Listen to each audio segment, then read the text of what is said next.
I resume my function as President of the Council. I now give the floor to the permanent representative of Ethiopia. Excellency, you have the floor.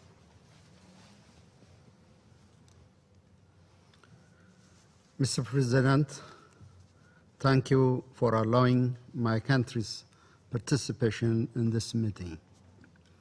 I thank the Secretary General Antonio Guterres for his briefing, and I acknowledge the presence of Under-Secretary General Martin Griffiths. Mr. President, on the World Humanitarian Day last week, the Secretary General provided emphasis to the situation in my country. The government of Ethiopia appreciates the good faith engagement by the Secretary General. We appreciate the Secretary General call for ending the suffering of the Ethiopian people. This same objective will continue to drive the efforts of the government of Ethiopia, as was the case in the past 9 months following the treasonous and unforgettable attack against the northern command of the Ethiopian National Defense Force by TPLF.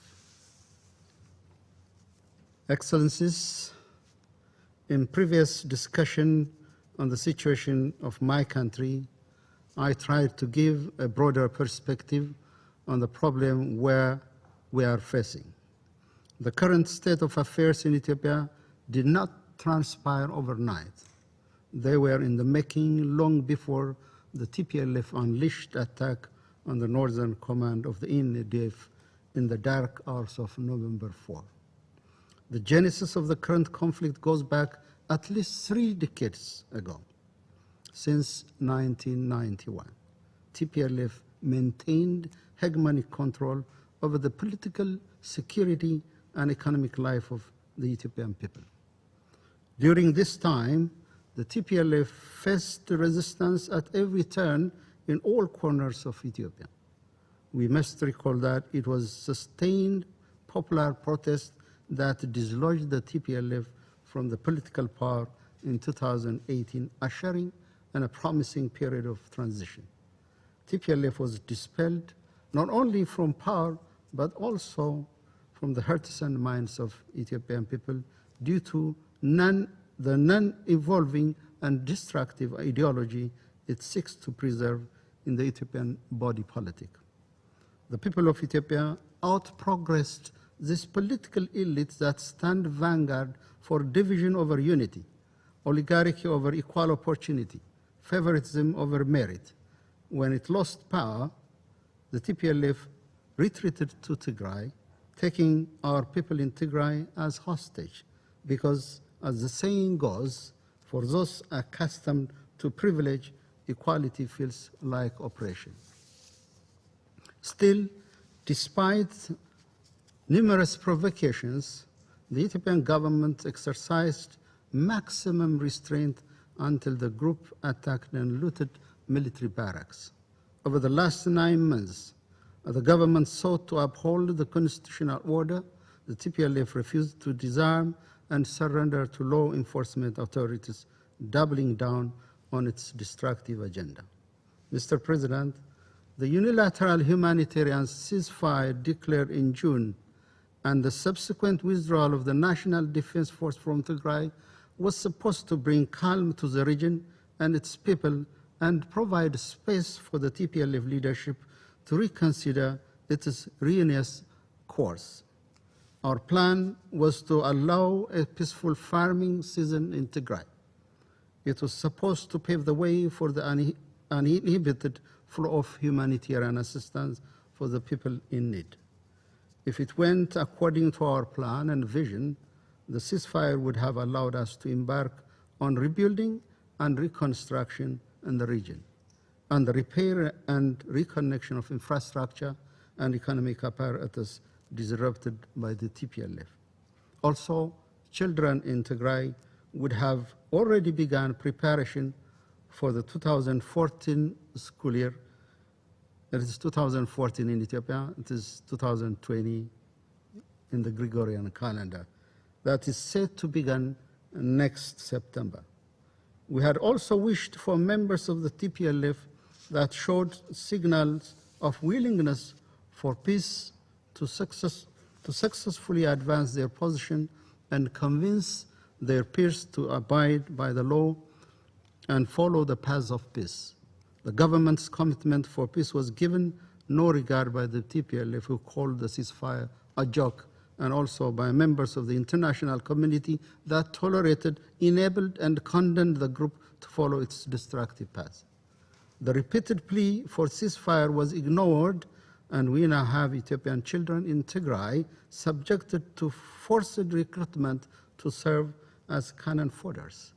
We also see aid distribution conditioned to parents giving away their children to war. Not only farmers in the Tigray region, but also those in adjacent Afar and Amhara region are now unable to farm their land, exposing them to the indigeneity of receiving aid to sustain their family. Hundreds of thousands in Afar and Amhara region are displaced and have sustained irreparable damage for their well-being. In absolute disregard for the well-being of people and in greedy pursuit, whatever is there to be acquired by creating mayhem on the very people it purports to stand for, TPLF blocked humanitarian aid. The group also engaged in formalization of fronts between internal and external actors bent on destabilizing the great nation that is Ethiopia. In this regard, we see a clear coordination between these internal treasonous elements and external actors from near and afar that have opened a multidimensional offensive to obstruct Ethiopia's right to use its natural resources. Mr. President, as to humanitarian assistance, the government of Ethiopia is fully cognizant of its obligation to its citizens. Sensationalization and politicization of our situation doesn't inform our response. We will continue to deliver on our obligation using all means and allocating all available resources. In this regard, the government of Ethiopia, first, is committed to hastening clearance of humanitarian convoys. In fact, we are committed to reducing the number of checkpoints and to fast-track scanning process. We are working with partners to introduce modern scanning technology. Second, we will continue to consider requests for humanitarian flights. World Food Program and the National Disaster Risk Management Commission are administrating their humanitarian flights with no impediment. Third, we will continue to provide cash and manage it in a predictable and sustainable manner for all humanitarian agencies. Similarly, the resumption of public service requires peace and rule of law in Tigray. These essential services cannot be reconnected while the group that to date killed 33 infrastructure operators and engineers, looted aid, diverted aid, and confiscated humanitarian convoys continues to persist on its destructive path of war. Mr. President, our goal is peace. Unfortunately, the TPLF is standing between Ethiopia and peace. TPLF is not the victim, it is the culprit. The people of Ethiopia, especially those in Afar, Amhara, and Tigray region, are living under undeserved and insufferable conditions. We are startled by everyone that appears to have been calling for peace and pressure the government for suspension of its law enforcement operation, to later on tolerate and ratify through their reticence the expansion of violence and mayhem by the TPLF. Our plea to all, with a sincere wish to help us realize peace, is to put pressure on this lawless group to stop its criminal advance, to abandon preparation for combat and abide by the laws of the country. The group must also irrefutably delink itself from internal and external sponsors and affiliates. As to the international community, we ask you to remove the actual or perceived support emanating from your side that this group feeds off. It has to only comply with the requirements set by the government and free the people of Tigray from its egoistically grip. Absent compliance with the laws of the country, the government of Ethiopia will apply and any means necessary to ensure law and order. Regarding some of the unsubstantiated assertions we heard today, we call upon members of the Council to be cautious about facts and misinformation that has dominated the scene. There is no discrimination based on any ground, including ethnicity, religious, or any other background. We are not people with less moral. We are people of values. We survived for centuries through social cohesion. We built unity while honoring differences. The Ethiopian reform is all about how to strengthen our unity and live in harmony. The reform is not to learn to die through ethnic divisions, as has been professed, propagated, and implemented by TPLF for over 30 years. Mr. President, I would like to use this opportunity to express our gratitude for all of you who stood with us in times of our need.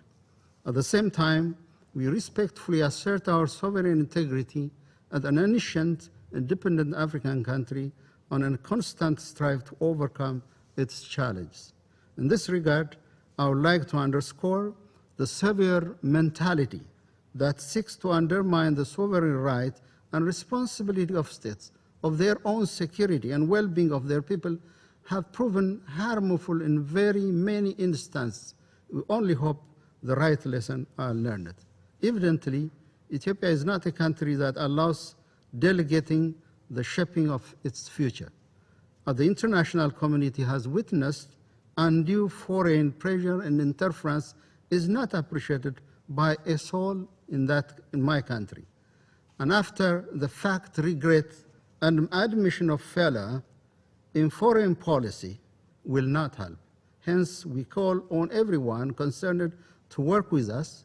We are ready to work with all well-intentioned partners. I thank you, Mr. President.